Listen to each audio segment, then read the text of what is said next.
my name is Noobish Moo, and joining me in FloppyQuill, and welcome to Background Noise 3, The Reckoning. The only show on the internet that is suitable for ages 5 to the age of Ultron. I want to issue a spoiler warning, Spoilers, first of all. Spoilerinos. We're going to be discussing the Avengers. And Maybe. I know it doesn't come out yet in America for another 3 days. For some stupid reason. We've had it for a week, and the country that made it hasn't got it. Close the window right now. don't listen. Just turn us off. You can skip an episode, it's fine. Yeah. We won't judge. Now, you have literally just come back from the cinema and have just watched it. I watched it last weekend when it first came out. So I think you should start. You should bring stuff up. You should re-jog my memory. Okay, well, first of all, and this is my biggest credit, is the fact that this is a Hawkeye film as well. And I love Hawkeye. Anyone who knows me will know that Hawkeye is one of my favourite Marvel characters and my favourite Avenger. And this film perfectly encapsulates his character. Flawlessly. It's the Hawkeye humour we all know and love as Hawkeye fans. Yes. Is that it? You're just gonna fangirl about Hawkeye this whole time. Comment on the film. Everything else was alright. You know, when I was watching it, I was like, Josh is gonna be such a little fucking bitch about Hawkeye the whole time. It's like there's no point even talking about how brilliant the. It was good. Everything about it was good. Like the way they introduced the Civil War tensions, the way they introduced the Infinity Stones. The Infinity Stones have been in the Marvel Cinematic Universe for a while, though. But they sort of joined them together. They properly introduced them to they cleared it up a bit. Yeah. Yeah. How they've referenced all of the previous films up until that film itself, even Guardians. When did they reference Guardians? They twice, in fact. The first time was in Thor's vision, where he saw the four Infinity Gems next to each other. Oh right, including the one that they used to kill Roland. Yeah, and the second reference was at the end, where spoilers, where they say that Thor says to Cap and Stark that the Mind Stone is the fourth gem to reveal itself in the last few years. Third being from Guardians of the Galaxy. How would they know about that? That's what I said. I said that to Kelvin earlier. I said, how the fuck did Thor know about this? He's been living in London. Yeah, how does Thor know? I mean, understand. He could be... I don't know. It doesn't make any sense, but it's petty. It don't make a lick of sense. It's very petty, and I can look over it for that. How amazing As a film nerd, I have to argue slightly with the helicarrier bit. What the fuck was that? And where the fuck did Nick Fury just hide it? In his garage. It's just like, oh no, the Avengers are losing, everybody's about to die. Don't worry guys, I have a helicarrier. Deus Ex fucking helicarrier. He blatantly used the cheat code. Yeah, he had the Konami code. The Konami code to spawn in a helicarrier. Yeah, it was brilliant. It was absolutely brilliant. I still don't think it's my favourite Marvel movie of all time. That's blatantly Wolverine Origins. I can't even tell. Oh, mine was Howard the Duck. But hey, Howard the Duck's cool, man. No, I'm torn between Ultron and Guardians. I can't decide which I loved more. I loved them both for different reasons. Yeah. Yeah, definitely both for different reasons, but mine is hands down Age of Ultron. I have never, ever, cried tears of joy in real life, let alone in front of a film. And the fact that... Flopp's gonna hate me talking about this now, but the fact that Hawkeye had a decent backstory actually made me, They proper... well up a bit. They proper delved into his character, because he was, they didn't even need to mention his fucking name in the last one, let's be honest. No, exactly. He was absolutely nothing. He was just a dude with a bow. Exactly. the joke he made to Scarlet Witch when he was basically saying to fucking get some balls and get out there, and he was just like, "Look, we're we're in a floating city fighting robots, and I have a bow and arrow. Nothing makes sense." Yeah, it was good. I should apologize now if anyone's noticed. I'm actually quite sick, so there will be parts of the podcast where I mute my mic because I'm like spluttering and coughing like crazy. And it's also why my voice is a bit monotone. Yeah, exactly. So yeah, all in all, I thought the film was absolutely brilliant. It had two of my like top 10, definitely top 10 favorite characters, which are Thor and Vision. I kind of didn't really. I had two of my top 10 as well, which is Ultron and Hawkeye. Yeah, but they kind of just, I don't know, Thor was having like a midlife fucking crisis. Though they made him. Well, it was, because they built the point of what Thor's like visions and all that. Thor's basically crisis throughout the film was building up to Ragnarok. Like his vision was like foreshadowing Ragnarok. Yeah, but he still was an absolute badass motherfucker in this fight. Like you can easily see, take Hulk out of the equation, he's like the strongest Avenger. Yeah. He's the toughest one there. Apart from maybe Vision now. Huh? Or Scarlet Witch. Apart from maybe Vision and Scarlet Witch. I still think Scarlet Witch versus Thor would probably win. No, because Scarlet Witch is like reality bending. Like at least in the comics. I don't know how far they're going to explore her powers in the film series, but like there was a whole summer event revolving about Scarlet Witch basically going batshit mental. Yeah. I don't know. And Vision, of course, Vision's so fucking badass. He's so badass. What was the actor that played him? The same person that voices Jarvis. It was the same guy. Don Cheadle, I think his name is. It was so cool. Yeah, and the way they introduced him as well. Because I remember me and you were talking before, because I had seen it and you hadn't. And you thought that the end credit clip would be Vision. And would be them introducing Vision into the series. And I was like, in my mind, I'm like, no, he's got a really big part. Like when you said it, I was like, oh, you're going to be so happy when you see him. I was very pleasantly surprised. They did it to so see well. That he was actually, and I love like it.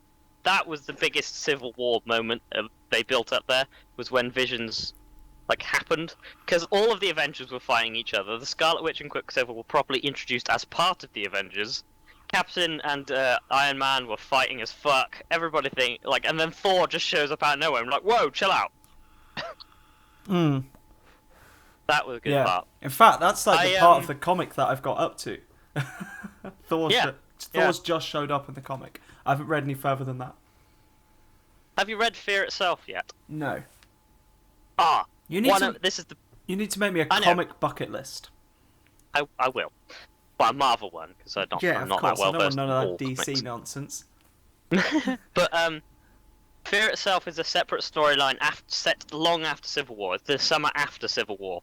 And the summer, I think, before Avengers vs. X-Men, but I can't remember. It might be 2. Anyway, point is, they put so many references to the Fear Itself storyline in the Age of Ultron film. Like, ridiculous amounts of it. Like, the Captain America... Spoilers. Captain America's shield broken. You mean the bit where Tony Stark is having his like... He's mental and stuff. He's gone. He's lost his mind. Yeah. Yeah. In Fear Itself's storyline, the actual storyline, Captain's shield is broken. In Fear Itself, Captain is able to wield Thor's hammer. Because and then they and there's that little reference where it nudges and Thor's face is like, oh shit. Yeah, and I love that. And a little like tiny-ish one was when Thor fell into the water, because the Fear Itself starts with like ocean, a lot of ocean. Okay. See, there was a couple of things in it, like back to fanboying over certain characters. There's a couple of bits in it that I like was all giddy, like nails in mouth, like. One of them was when Vision, they're all fighting and Vision just hands Thor his hammer, like really nonchalantly about it all. He's like, "Here, I believe this is yours. It's very it's like balance is very nice," or whatever he says. And it's like Thor's face is just like, "Oh fuck." Oh no, you're mixing it up. You're mixing the two parts up. The first time, the first time he did it was he picked it up and just handed it to Thor and was like, "Come on, we've got to go." And that's when everyone was looking shocked. The second time is when it was just him and Thor fighting all the Ultron clones. Oh, of course, yeah, I am completely mixing up. He picks up Thor's hammer twice. Yeah, and then he picks up, it's like, it's got a nice balance. And Thor's like, yeah, it helps with the swing. Yeah. This is why I'm glad you watched it today, because I merge scenes in my head when I only see something once. I have a good memory as well. Yeah, I really, really don't. Just like the whole film, though, it was Avengers I grew up with, perfectly shown on screen, because it was a perfect balance of drama and sadness and darkness mixed with humor and sarcasm. It's just like fucking when like the hundreds of like Thor's like, "Is that the best you've got?" And then hundreds of Ultron clones appear, and Cap's just like, "You had to ask, really?" And there's it's just like little sarcasm parts as well. Yeah, the ongoing joke about Captain saying language. Yeah. It's so good. And running gags are great. The new characters that got introduced, again, were casted so damn well. I know we talk about it so much. With the only one that was a bit iffy with was Aaron Johnson playing Quicksilver. No, I loved him. He played such a good Quicksilver, because Quicksilver is like a bit of a little shit in the comics. Yeah. And in the film, he was a bit of a little shit. Yeah, I'm not questioning his acting. I think it's a issue with me where I kind of am a bit like, oh, I don't like them playing that character because they were in a film that I liked. And I'm very aware I do that with a lot of actors. Like, and I did it initially with the X-Men. I did it with the X-Men when Patrick Stewart got casted as Charles Xavier, and I was like, no, he can't. He's always going to be a Picard to me. And Gandalf was Magneto. Yeah, of course. And though Gandalf and Magneto was a little bit easier to overcome, sort of because Ian McKellen was in so much makeup with the beard and everything in Lord of the Rings that you could look past that. He just like the thing about Ian McKellen and Patrick Stewart is that they're such good actors. They can split themselves into two parts and still perfectly identify as both of those parts. Completely. I thought, Back to Age of Ultron, I was going to say that I love the relationship between Hawkeye and the twins. Like how that Hawkeye was the main catalyst in how the twins like basically became good guys. Yeah, completely. And that ending with Quicksilver giving his life. I almost cried. Dude, it was so sad. And I was thinking about when I was watching it, I was like, is he actually dead? Because it's comic books. But when I came home and I spoke to you, and he's not casted for the next bunch of films. He's not, at least he's not confirmed for next films. Yeah. Like, he's definitely not going to be in Civil War, so he's most likely dead. Also, the impact it had on the Scarlet Witch, I don't think they're going to bring him back. Nah, they can't. Because that's such a main character development for him. But then it's such a big actor to have. Yeah, but it's fucking Disney and the Marvel Cinematic Universe. You have like fucking huge people playing bitrate characters. Very good point. I liked Stan Lee's cameo as well. I thought it was the best cameo yet. Oh, that was a good I thought it was the best one yet. It's much better than Creepy Pervert in Guardians of the Galaxy. I can't remember what his role in Guardians is. I haven't seen it since... when Rocket and Groot were looking around for bounties, they're like, Rocket's just lurking at people, and he spots Stan Lee chatting up like this 12-year-old. She's probably more like 20 years old, but she looked 12. Yeah, I remember that bit. Now, this is by far the best Stan Lee cameo in the whole thing. Like, out of all the movies, it's my favourite. Except for maybe X-Men 3. What was because that was funny. What was his role in X-Men 3? Again, it's been so long since I watched it.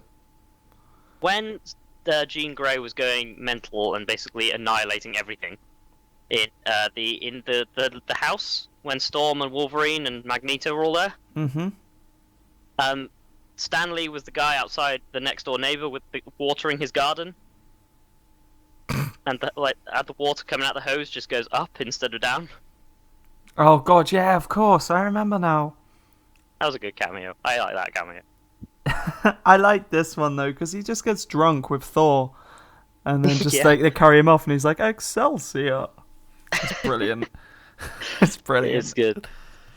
But no, Quicksilver's death was heartbreaking, and Scarlet Witch's vengeance on Ultron afterward. Oh my god. That was just like that was heartless in the literal sense of the word as well. Which just rips his what is equivalent to his heart out. Yeah, I don't know what that was about. I really don't know what that was about. I know it's all for visual representation and sort of making a point, but Well, basically he was it was trying a bit to stupid. he was making Ultron feel a similar pain to he was. Yeah, but whatever. it was like an actual metal heart. I know. That's what I mean. Like, but it was all metaphorical. kind of stupid. It was a bit silly when you think about it, but it was nice, and it was a nice character development for it. Yeah. And do you now see why I liked Ultron and I could look past his image in this His movie? eyebrows. Yeah. His character was flawless. Like, he was a bit, witty and sarcastic and very self-aware as a character. Mm. Like, when he was like, oh, I'm glad you asked me that, and now I'm proceeding to tell you my entire evil plan. Yeah. I really liked him. I really, really liked him. There was a few biblical references in there for him, and I was thinking to myself, it's just a bit unnecessary if he's based on Stark. But he also mentioned a load of scientific theory as well, like the 13 extinction events before the dinosaurs. Yeah. No, it was... It was good. It was good. It was good. It was good. I'm nitpicking for the sake of not fanboying for half an hour. More than anything else. Really, forever. I can't pick fault. I'm just trying to find little things that I was a bit irked by. Apart from there is one very, very big thing. There's one huge thing I have wrong with this movie. And you like it. And I sat there in the cinema. And I was like, this is so fucking dumb. It's the love story between Bruce Banner and Natasha Romanoff. It's so fucking dumb. Why is it dumb? Why does she fall in love with him all of a sudden? Because she strokes his fucking wrist and calms him down? Also, what's that about?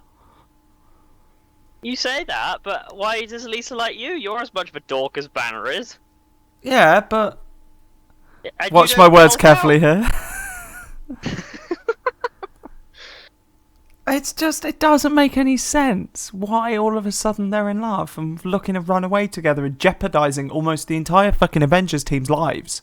A bit more background behind that would have been nice, but I'm not opposed to the romance. I like the romance because they do fit together quite well. In the same way that Hawkeye, in a general way, humanizes the Avengers, Black Widow humanizes the Hulk.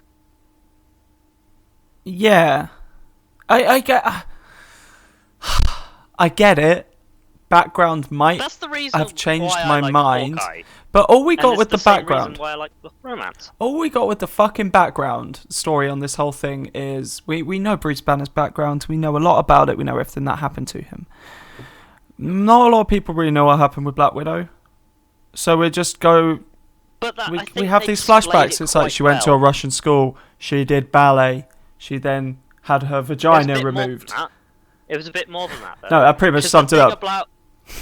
Yeah, but the way they did it was great, because one of the beautiful things about Black Widow's backstory is how vague they keep it, and how enigmatic it is to her as a character, and the fact they gave us all of these flashbacks and gave us the sufficient details to show us who she is, was enough to keep it a decent backstory. When I said I wanted a bit more backstory, I meant, of how Natasha fell for Bruce and vice versa. Because the only time I can think of was when they're on the fucking helicarrier. That's it. And the first one. I mean, I had a funny feeling at the start of the film that it was going to happen because she goes to calm him down. Yeah. And she, strokes his wrist. I don't know what that was about, but it was a bit weird. And I kind of didn't like it. I liked that in the trailers, everything, there were no spoilers in the trailers. Almost everything that was in the trailers was in, the first 5 minutes of the film. Yeah. But I loved absolutely the nothing opening is spoiled. scenes. I absolutely loved the opening scenes. That big fight. I loved it. I Oh, absolutely I know. loved the first sort of It's like like 15 minutes. it's like in the first Avengers film, we had that awesome transition of all the Avengers working together, like the mini sequence, where like Iron Man shoots on the shield and then Cap deflects it and all that. Mm. And then in the second film, we had 3 of those scenes. The best one as well is when Cap and Thor team up, and Thor just smacks Mjolnir onto the shield, and this huge like shockwave just comes out. It's like, that's so badass. Yeah, I love the bit when they were defending the core, and all like 7 of them. Was it 7? No, it'd be more than 7, wouldn't it? 8 of them. All 8 of them were just around the core. Is this later going on? to town. Is this Yeah. later on? There was It's like later on. there was Iron Man, Cap, Thor, Black Widow, But Hawkeye. the original 5. Yeah, The original 5. original plus 5. Vision and the twins. But no, but Quicksilver had died at this point. No, it didn't. Quicksilver died after, just because the reason, because I remember this scene for scene. They were all stood defending the core. All 8 of them were working together. Vision was basically taking on main Ultron. I know which bit you mean now. Yeah, he hadn't died at this point yet. yet. Shit out of Ultron. Ultron clawed his way into the Quinjet, and then that's how Quicksilver died. I was thinking of a different bit. That fight scene that I know which one you mean now, where it goes into slow mo. Yeah. It's so good. It's so all of them are using their powers good. properly, and it's amazing. Also, after Scarlet Witch talks to Hawkeye, and Hawkeye's like balls up, and then Scarlet Witch just like bosses her way out of the door. That was fucking cool. I'm like, okay, I've fallen in love with you as a character. It was so well done, and I don't know the actress's name, but she played a brilliant Scarlet Witch. Ashley Olsen. Ashley Olsen, that's it. No, not Ashley. Is it Ashley?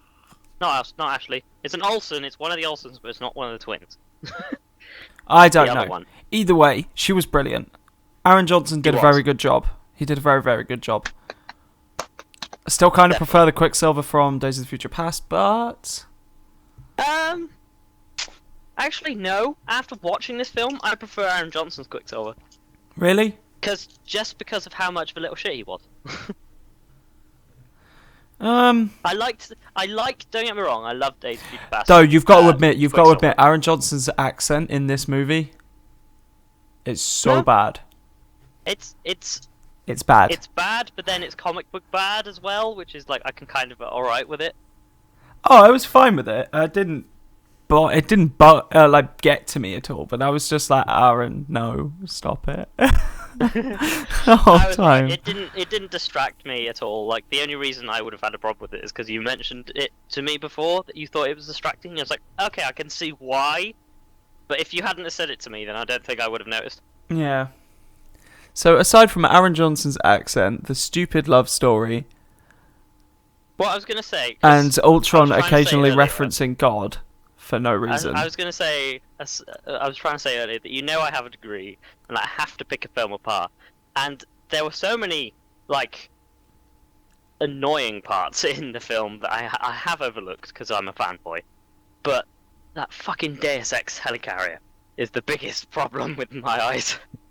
Oh, where does he come from, and where does he get it? Yeah. After S.H.I.E.L.D. has been like... You know what a Deus Ex Machina is, don't you? No. A Deus Ex Machina is in writing when the plot or the situation is resolved for the sake of resolution. So, it's without any explanation, it just happens because it happens, just to progress the story. Okay. Like, so, for example, in Doctor Who, how the end of the episode, everything is all wrapped up nicely because the TARDIS appeared. Okay, or I get you now. The sonic screwdriver, etc., etc. So, like in the terms of the helicarrier, the Deus Ex helicarrier, as I'm now calling it, it's Deus Ex Machina because they're all in like this dire situation. They could lose at any point. In fact, they're on the brink of losing, and then suddenly helicarrier. Okay, I get you now. I get it. I'm trying to think of another example. Phantom Menace and the first Avengers film where the ship blew up and then everybody stopped. That's Deus Ex Machina. In the first Avengers? Yeah. when Iron Man goes through, launches a nuke at the space Oh, station, yeah. and all the Chitauri Phantom Menace out of existence. Yeah. Yeah, why did they all just die? I don't know. Are they part of that's what I mean. some... It's a bit of it's a Deus Ex Machina. Everything was resolved at the end of the day. And the only thing I can think is they were a form of some sort of collective mind, kind of like the Borg, and if you cut off the head of the snake, the body dies. Yeah, that would have made sense, and that would have been a good explanation. But the fact they didn't explain it is what. Yeah, makes it that Deus was Ex my Machina. assumption. I was like, oh, okay, they're kind of like the Borg. They just all sort of share one mind, and if you remove the main central hub, then they all get cut off and die. And that's a good explanation. That's a really good explanation, I think. Fucking put it in the film. Yeah. Someone mention it, and then it'll be fine. Someone, even if fucking Captain just walks past and he's just like, oh, did you know they all share a brain? Yeah. If we kill it, they all die. And then cut to the fucking nuke getting launched into the wormhole. When when Stark first walked into the lab in Sovak, in the first act of the film, and he saw the giant Chitauri thing hanging from the rafters, I was waiting for him to say space whale, because everybody in the internet calls it a space whale because it hasn't actually got a name. So I was waiting for them to be preferential towards that and just call Iron Man say to the others space whale. But it never happened. I love that whole bit where he's in the lab and he sees what he thinks will be the future. It's fantastic. It's so good. That was the most Fear Itself. I want them to make a Fear Itself storyline, but I don't think they will, which is why I'm happy they referenced it. Whose storyline is it? It's the summer event. It's the summer event after Civil War.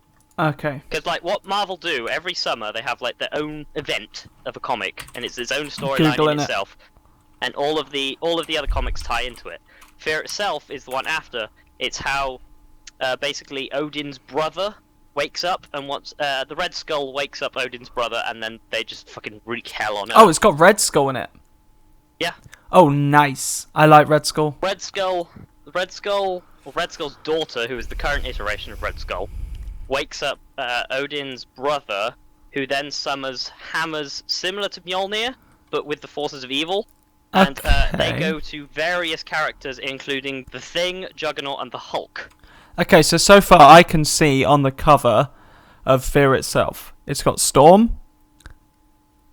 Which one are you looking at? Link me? I'll link you this. This is... Because it's a summer event, because loads tie in. The X-Men have their own part as well.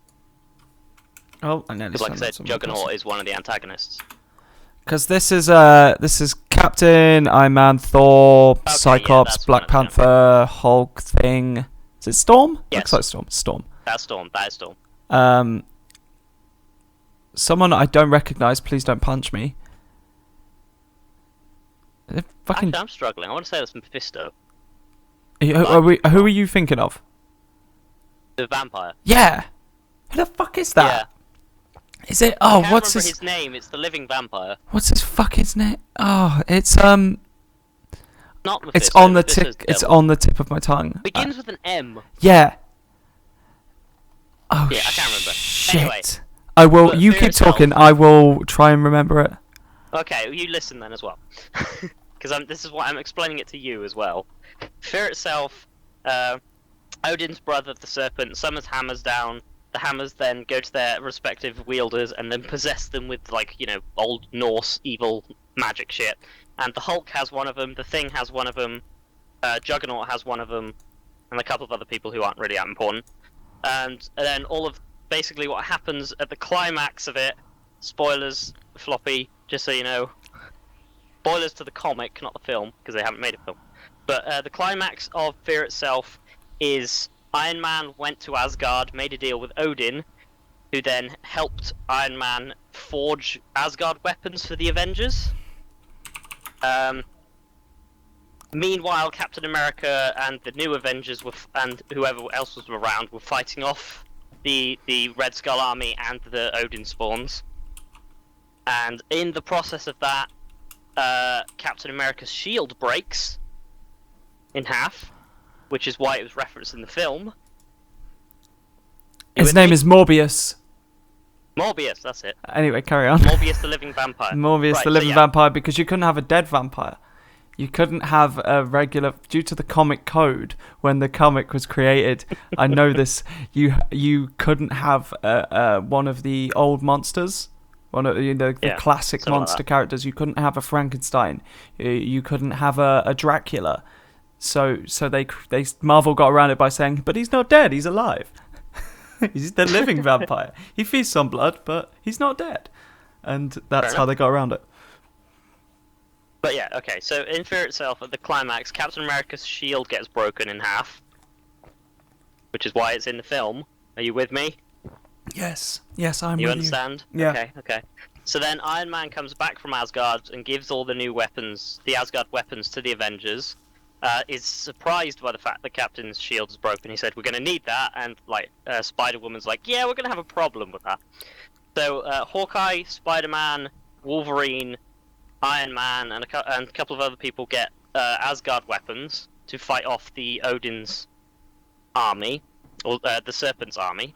And at that point, Captain America is just like, yeah, fucking, we're gonna win, and picks up Mjolnir and fucking flies into battle wielding Mjolnir.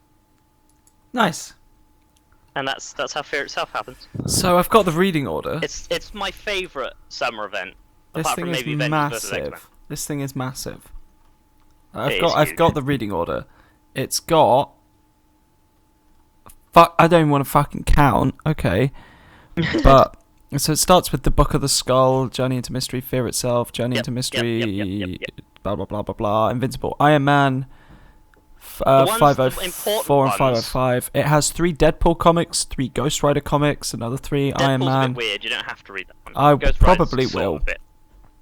It's a the summer Spider-Man, a event, all of the Wolverine, comics. X-Force. Fucking hell! There's like every character you can think of. Yeah, because it's a summer event, so all the comics involved, especially one on this scale where it's like the fucking apocalypse. I like the Deadpool cover. Event. I really like the Deadpool cover. Well, Deadpool gets his own hammer, but his hammer is like fucking ridiculously dud compared to the other hammers. Yeah, it's got like little gems on it and a tassel. It's not even a hammer. He's just sort of like, yeah, this is my hammer, bitches. Woo, I'm Deadpool. But yeah, the main ones you need to read in terms of the Fear Itself storyline is Fear Itself, the main one, the Avengers storyline, the Thor storyline, Captain America storyline, and Iron Man storyline. I'm gonna read the Deadpool one. The Deadpool one has like so little in terms of intertwining with the main event but that it's you may always as well entertaining. not have to read it. It is entertaining. I'm not gonna lie, I did enjoy it. I'm just saying, if you want to get the Fear Itself storyline, Deadpool is the least one you need to worry about. It will be the one I read after I've done the rest of them. It's like during the Secret War storyline, Deadpool just, like, the only reference from the Deadpool comics was he saw it on the news and thought, fuck that, I'm gonna bake a load of pancakes. I love it. I love this character so goddamn much. And then he just did normal Deadpool. Just everything about his character is fantastic. Everything about it. I'm looking at this now. I think we should rename this podcast. We should just rename this podcast to like fucking Background Marvel, Background Comics or something. We talked about Star Wars 3 last episodes time. consistently. We've talked about comics now. Oh, we discussed video games and Star Wars. Occasionally. Oh, dude, I remember now the Wolverine Fear Itself armor. Yeah. Oh, yes, I know what this is now. I remember seeing the artwork for the Wolverine Fear Itself. I don't get... Like, I kind of understand Wolverine, but I don't get why Spider-Man gets them. That's a bit I weird. don't understand why in Civil War Spider-Man has that suit with the fucking legs. Because... I can tell you exactly why. Tell me exactly why, apart from Iron Man just making it for him. It's not explained in the main storyline. You have to read Spider-Man's side of things to understand. Yeah, I'm not going to do that. Basically, what happens is during the... I'm sorry, I'm eating at the same time. In Civil War, Spider-Man's a key character in the sense he's torn between Captain's side and Iron Man's side. Yeah. But he starts off with Iron Man's side because he's friends with Tony. And Watch Tony makes the spoils. Watch the spoils. Too much. Right, Civil War spoilers, comics, blah blah. Anyway, I mean for me, I'm reading warning it. at the start. It took me 30 minutes to beep.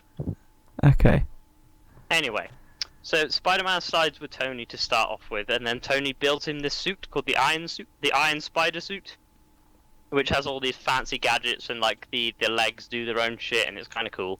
And it was my favorite suit. It's the red and the gold Spider-Man one suit. with the spider legs, isn't it? Yeah. Yeah, it's pretty damn The Iron fucking Spider cool. suit. But then halfway through, like Spider-Man realizes that Iron Man may be using him slightly, just to get ahead, because obviously Tony Stark is Tony Stark. Yeah. And so he basically abandons Iron Man's side and joins Captain America's rebels. But the problem is, Spider-Man's already revealed his identity as Peter Parker to the Yeah, I world. know he's already revealed his identity with the part I'm in. I've literally just got up to the introduction of Thor, and yeah, he takes off his mask and it's like, I'm Peter Parker. I've been Spider-Man since I was 15 years old. Yeah, and then obviously because he switches sides, after doing that, everybody knows who Peter Parker is, and then everybody is on a manhunt for Peter Parker, even after the Civil War event has ended. In Spider-Man's storyline now, he has to deal with the fact that everybody knows he's Peter Parker and has to go into hiding. Yeah. It was a dumb thing for Peter to do. Well, that's the point though, because if he wanted to be, originally he was for the idea of the Registration Act, but in order for him to be completely supportive, he had to reveal his identity. Oh, I meant to say something. You don't have Netflix, do you? I don't know. Which is a bit silly because Have to use yours. I'm pretty sure. Hold on. There is going to be a. I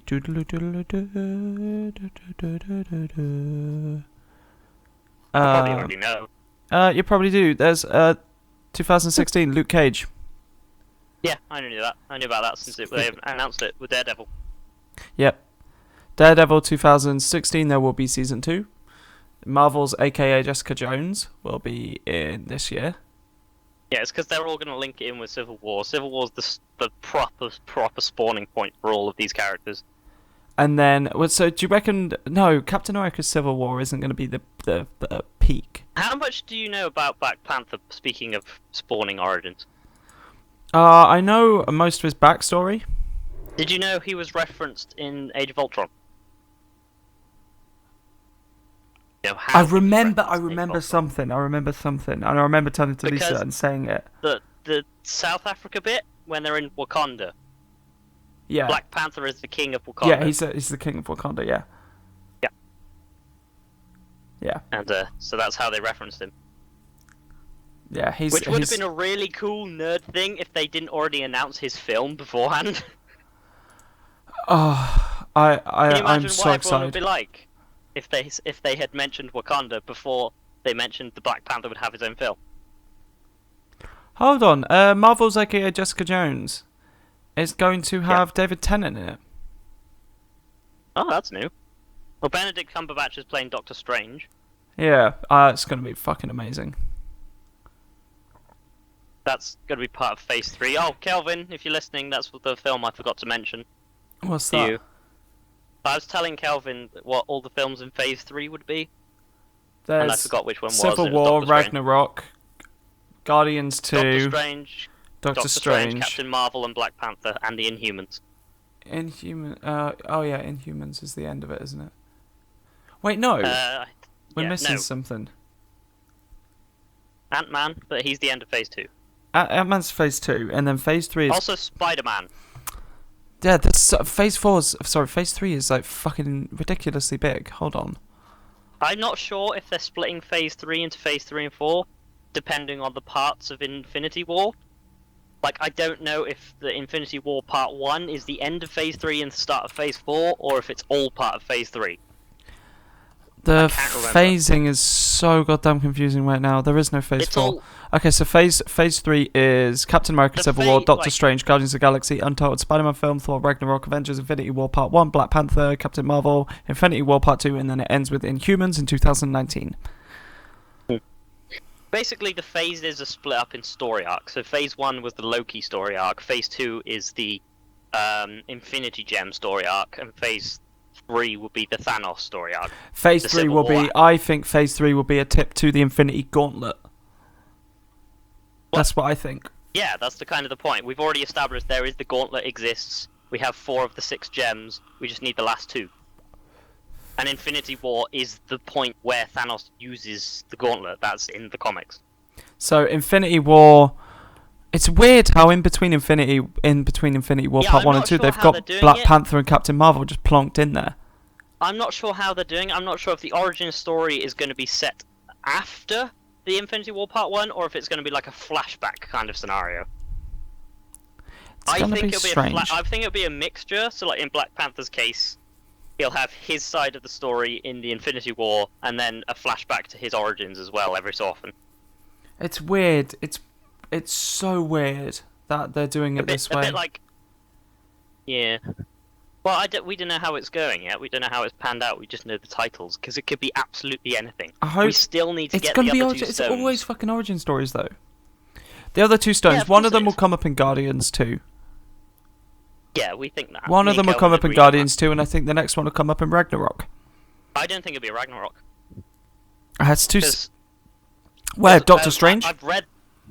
It could be Doctor Strange. I've read Ragnarok storyline, and in terms of the Infinity Gauntlet, and Thanos in general, there is very little. Like, Ragnarok as a storyline is purely the end of Asgard. Okay. So... unless the 6th gem is just sort of lying around Asgard, which is possible. Thanos just, like, finds it down the back of the sofa. Yeah. It could be Civil War, mate. No, there'll be too much other shit going on. It'll detract. It's not going to be Civil War. I don't think it's Civil War, and I don't think it's Ragnarok. I think, if anything, it's going to be either Doctor Strange or the first part of Infinity War. I hope it's not. I could imagine the cliffhanger of Part 1 being him getting all the gems. Him getting the gauntlet. Yeah. So Part 1 will be him acquiring the gems for the gauntlet, and then Infinity War Part 2 will be him wrecking shit. Yeah, think what he could do in the entirety of the first part. Think how the Hulk could play about, because in Avengers 1 and Avengers 2, the Hulk has been a major plot point in the downfall of the Avengers. He could also use Loki again. Loki is established as being alive. He could use several other means. He could even play with the Scarlet Witch now she's around. He could use another space, whatever the enemy of Guardians 2 could be. Because I have no idea. I'm so looking forward to Guardians 2. It's going to be it's going to be brilliant. I'm very interested what they're going to do with Guardians 2, because they've announced that what they're doing with Guardians of the Galaxy is going to diverge from the Avengers storyline, but still be linked in. But like completely diverge. It's going to have its own sort of story going on. Good, because in theory they're so far away from what is happening on Earth that it would be weird. It's kind of like... Because they did that in the first one. They kind of provided exposition for the Avengers storyline with the Thanos thing, but they were also doing their own shit. Yeah, it's nice to have them tied together under the branch of Thanos. But they want to do a Guardians 3, and if they do Guardians 3, it's going to be completely separate from Avengers. Like 100% separate. But am I wrong in saying that Iron Man has worked with the Guardians of the Galaxy? Nope, he's currently a member of the Guardians of the Galaxy roster. There you go. Maybe we could see... Maybe. I don't know, because I don't know where Tony Stark will come in. I don't know what will happen to him, seeing as Robert Downey Jr. isn't going to be in many more films. They'll probably just retire him off. Not kill him off. They can't kill off Iron Man.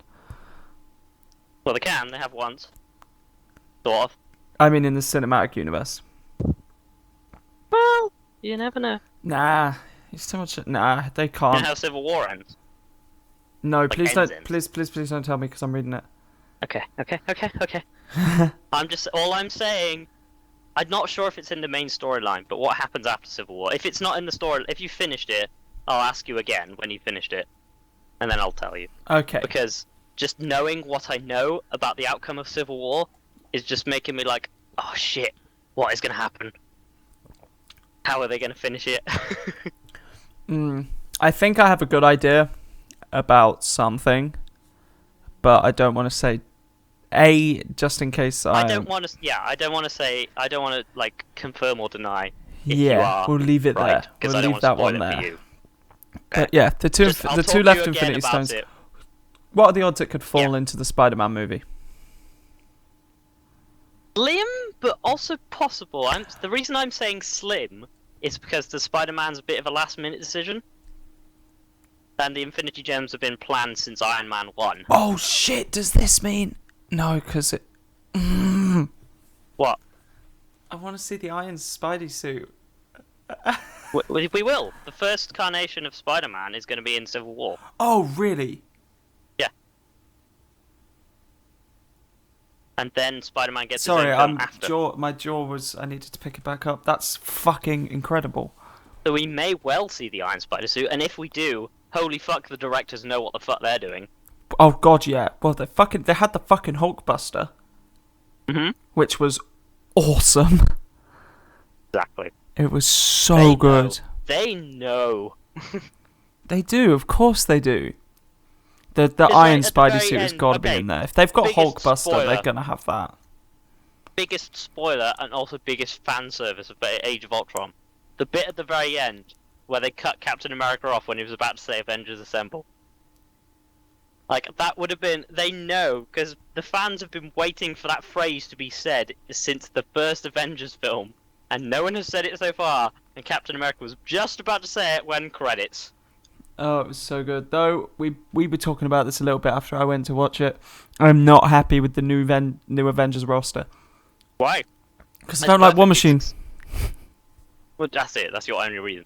It just feels a bit subpar, don't you think? Well, they're the B team. They are they're basically the Avengers backup team. The new Avengers. But in the main comics, Avengers, you've got like the Hulk. Yeah, but then Thor in the comics, and you've got fair enough. You do have a lot of unsuper powered but talented humans. Spider-Man's a new Avenger. Yeah, but that's because he was late. He would have been in the first team if he had came at the right time. In the comics, the new Avengers are like the normal Avengers backup team, and they have their own storylines, and Luke Cage is one of them. But the point of it is a good apart from Scarlet Witch, that is an actual roster of the new Avengers. Like, it's got the Falcon, it's got they're just like, don't get me wrong, I like Falcon. I like Falcon a lot. I think he's a cool character. I think he transitions very well into the big screen. But they are just mates of the main guys, aren't they? Like, Captain's got Falcon, it's like, this is my mate, can he join? And then fucking Iron Man's like, this is my mate, fucking War Machine, can he join as well, please? And it's like, fucking jobs for the mates, isn't it? It doesn't... I don't know, it doesn't sit well with me. Right, well, to be fair, in the films, and the comics actually, they're reflecting the story canon quite well.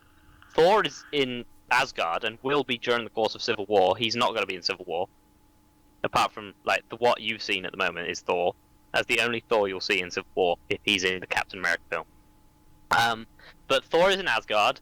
Stark is off doing his own shit. Hawkeye's currently on leave. I don't know if he's going to be in Civil War. He probably will. There's a lot of characters in Civil War. And the Hulk is missing in action. The Hulk isn't in Civil War. As far as I'm aware. Red Hulk is, but... Are we going to see a Red Hulk? I doubt we'll see Red Hulk in the movie. But it's possible. The character's there. You know who Red Hulk is? Yeah. There's a lot of characters, though, in the Civil War comic. And it would be... Ant-Man, for sure. You reckon Ant-Man will be in there? Yeah. Bound to be.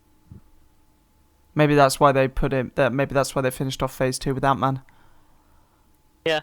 I was wondering why. Ant-Man's in that weird spot where he could also be the start of Phase 3 because he's his own film. He's very standalone. Yeah. Yeah, completely. You could cast Ant-Man out of the actual cinematic universe and it would still be fine.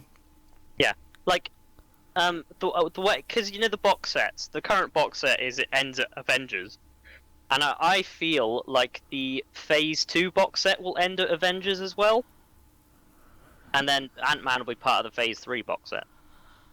Or at least Phase 3 Part 1. Yeah, it kind of doesn't work, does it? Like, it would have been best if they all just ended with big summer blockbuster Avengers. The first one that was originally the plan. Originally, Ant-Man was Mind you, going to saying come that out Phase 3 doesn't end with the Avengers.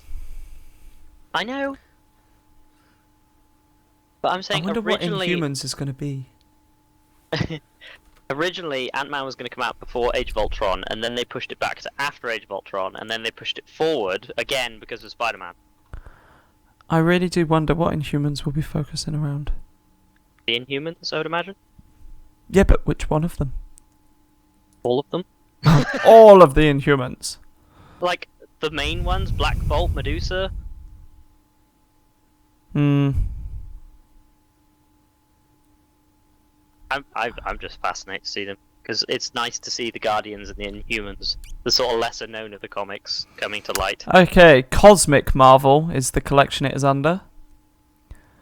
And Cosmic Marvel. its major characters are Adam Warlock, Captain Marvel, Galactus, Nova, Odin, Quasar, Silver Surfer, Thanos, and the Watcher.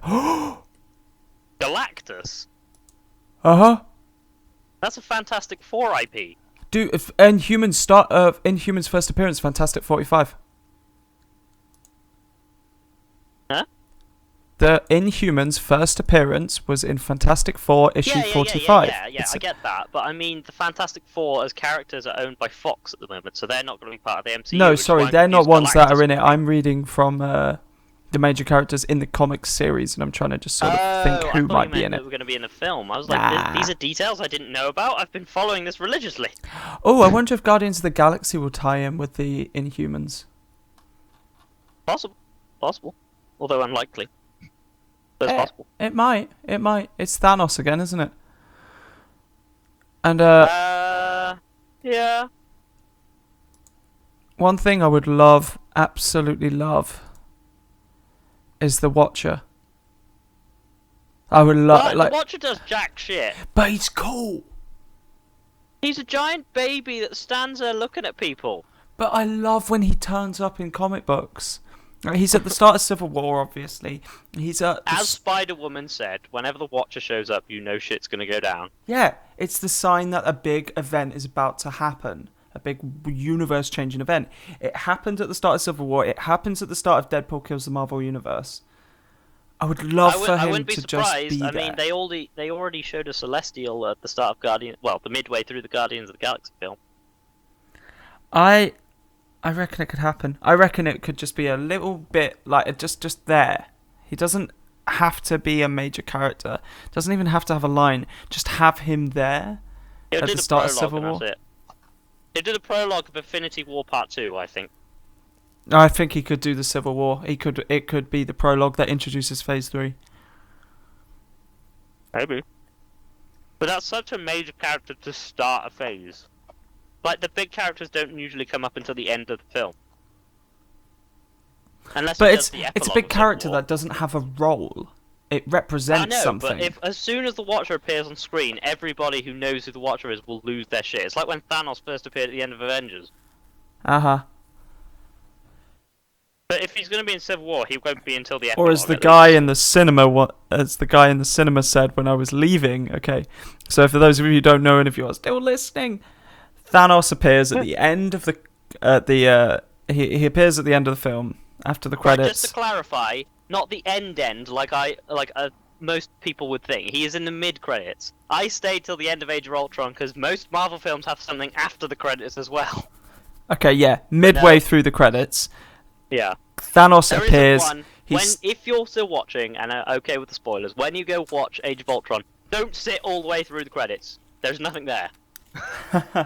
He stands up and he's like, "Fine, I'll have to do this on my own," and he puts on the Infinity Gauntlet without the jewels. Yeah. I can't remember what I was going. I had a point and I can't remember what it Just is. his appearance. His appearance is important. Yeah. He is. Thanos is a key character in Phase 3. I'm saying if the Watcher is going to appear, he'll also be somewhat of a key character, and he won't be... if he's going to be in Civil War, it won't be till the very end. I can see him introducing it, just like the comic book. Yeah, that's why I said prologue of Infinity War, or Nah. maybe Ragnarok, but not Civil War. Oh, I'd like maybe. Here's a cool idea. too What if the major to Watcher start starts doing the prologue to all of the Phase 3 movies? But that would get old really quickly. But that would also be fucking cool because it'd be like shit is going down in the Marvel universe. The whole thing is changing. No? Just the Watcher is too big a character to just sort of plop at the start of the film and then never mention again. I get where you're coming from, but I would lose my shit. Like, otherwise, they would have mentioned Thanos at the very start of Avengers. Like, oh, this is Thanos. Here's the Infinity storyline. No, they left it till the end. what I'm getting at is like the Watcher's role is to watch, and he turns up there for a reason. So it'd be like he's turning up to watch the movie. They would have to. Yeah, so it's become 3D. They're going to hire an actual physical person to play the Watcher in every cinema during every No, screening. my point is, like, he will arrive at the start of the movie and watch the events unfold, because that is what the Watcher does. What, like, him turning up like at the sign end. language guys on BBC, Yeah. like late at night, they're just sort of stood there with their back to you, watching it with you. No, I don't mean like that. I mean, like, he does the prologue because he will watch the events unfold. Him Yeah, coming I in get at what the you end mean. would be like, oh, fuck, I missed it. I get what you mean, and I imagine that, like, if he was there, he'd be doing a prologue or epilogue. But he won't. I don't think he'll introduce Phase 3. This is why I said Infinity War or maybe Ragnarok. Because if it's Infinity War, he could basically recap everything that's happened in Civil War, Avengers 1 and 2, Iron Man 3, Ragnarok. You know, he can actually, like, as the Watcher, introduce every single plot point that's been important up until this point. But at Civil War, that is too huge a character to just introduce there and then. But it's Unless it's going to be a huge movie. Yeah, but unless it's at the very end, is my point. You can't put the Watcher at the start of Civil, because the point of the films is it's to also introduce people to the Marvel Cinematic Universe. So they're not going to have a fucking clue who the Watcher is, and they'd have to introduce it in a way to introduce the Watcher. You can't. But most people don't know who Thanos is. Most people don't know who Thanos is. Like the guy who said, "Is that the guy from?" 4 films now. Yeah, but no one knows who he is. Most people don't know who he is. Yeah, but it doesn't matter. He's been in 4 films. At the end of the first Avengers film, that was fan service. Every other film he's been in, he's had dialogue and character backstory. So people who are new don't know he's Thanos, but they know he's the bad guy. Like, the only way you could characterize the Watcher is to either give him dialogue, which they won't do at the start of a film, and or just have him standing there. And that's weird. How would you introduce a character just by putting him there and as a giant baby in a cape watching something, and people automatically go, "Yep, know who that is. God, fucking shit's going down. Right, I'm done. I can't watch this film now." Civil War, the film, it's fine in the comics because we already knew who the Watcher was. He's been in several issues and several storylines beforehand. But in the films, the first act of Civil War is going to be the build-up. Like, the film before Civil War is Ant-Man. I don't think they're going to reference the Civil War in Ant-Man. Maybe they could maybe the final scene of the credits in Ant-Man will be the Watcher.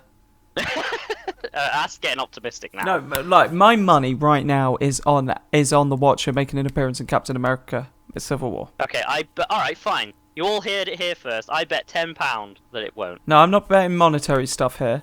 I will bet you. You're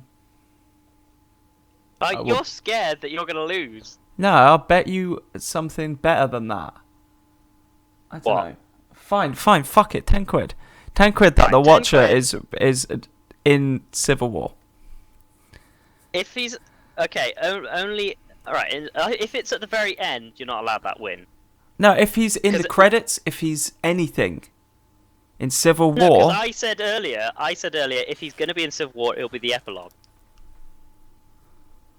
I doubt he'll be anywhere before the end of Civil War.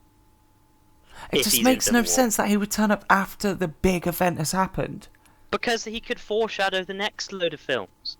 And Ragnarok and Infinity War. It doesn't make sense he'd be at the start of the film. It does, though. Only if you know who the Watcher is. No one has a clue except us. But hear me out. Okay, so if he like... He recaps what happened in the previous movies. Not like a previously on the Avengers sort of thing, but if he like talks about the events that happened and he's like, my kind turn up, or I turn up at great times and great changes in the universe, and etc, etc, etc. I am the Watcher. Boom! Goes into Captain America riding a motorbike with a shield in his back. Dun, dun, dun, dun, dun, dun.